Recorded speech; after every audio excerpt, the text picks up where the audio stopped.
Hello guys, tahi ako ng slacks ni Mister.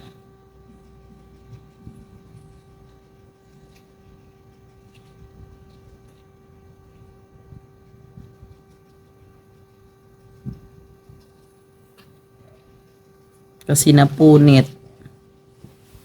Ayan.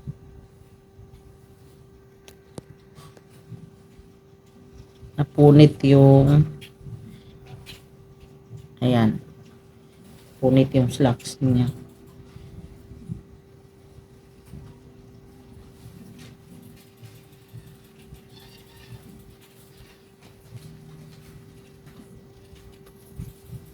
Tahiin ko lang ng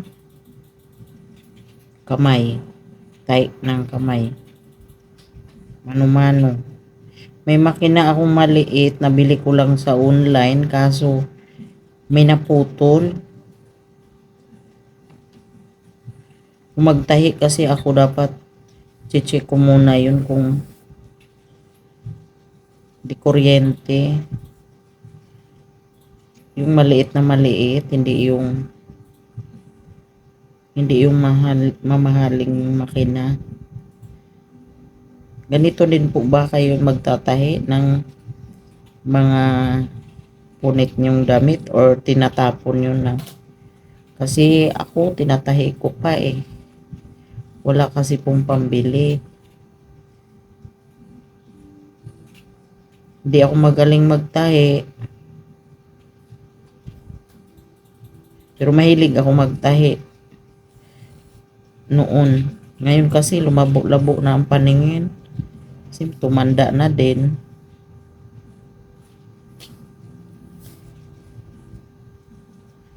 Itong mister ko madaling mapunit yung ano niya.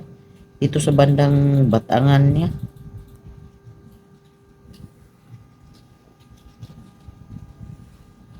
Mahilig ako magtahi kaso wala lang akong ano.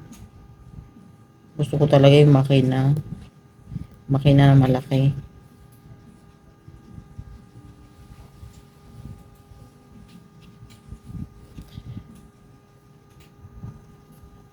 Minsan matusok pa yung kamay.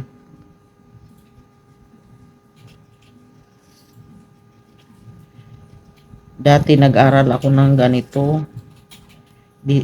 sa Makati, yung sa TESDA, kaso hindi ko natapos. Nag-aral na po kasi ang anak ko noon, yung panganay ko. Yung paglabas niya, ako naman ang may pasok. Kaso nagtatakbo-takbo, kaya nag-alala ako baka mapahamak pa yung anak ko, kaya tinigil ko. Mas pinili ko pong alagaan ng anak ko kasi sa 4th floor po yung school ko noon sa TESDA.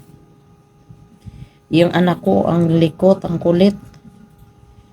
Habang nagklase kami, bigla na lang tumatakbo, hindi ko masundan kung nasaan lumiko. Kaya napakadelikado. Sinabihan nga ako ng teacher no na, Elsa, huwag kang tumigil kasi sayang din yung natutunan mo. Pinag-isipan ko talaga kasi yung anak ko pinagsasabihan ko, hindi talaga ano pa eh, bata pa eh. Grade 1? Grade 1 to grade 2, ganun. Gusto niya maglaro na maglaro, takbo dito, takbo doon. Napaka-hyper.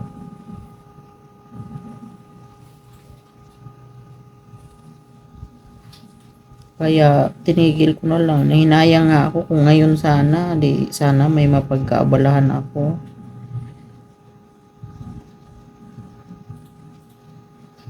Imbis gagawa kami ng bestidang damit,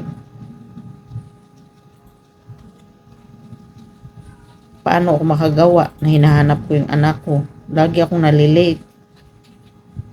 Kaso yung teacher noon namin, mabait.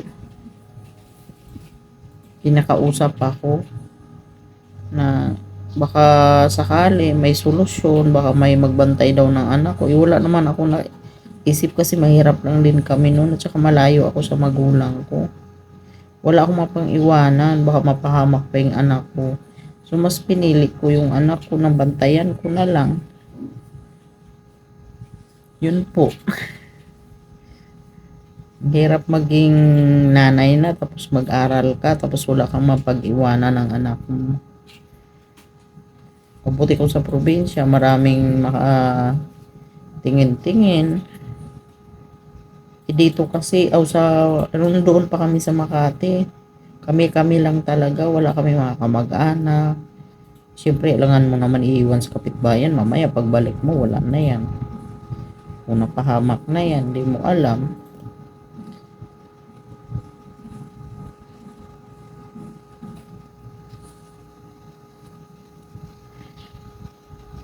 Ayan. Ganito lang ako magtahi.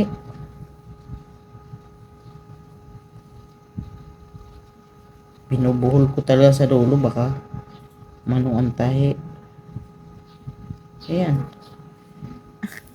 Ganun lang kasimple pagtahi ko. Maganda sana kung makina kasi siyempre hawakan mo na lang. Hindi gaano makakapagod.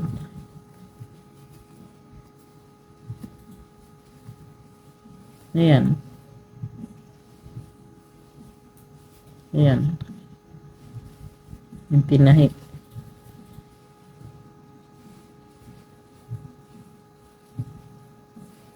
Okay na to. Kasi sayang naman.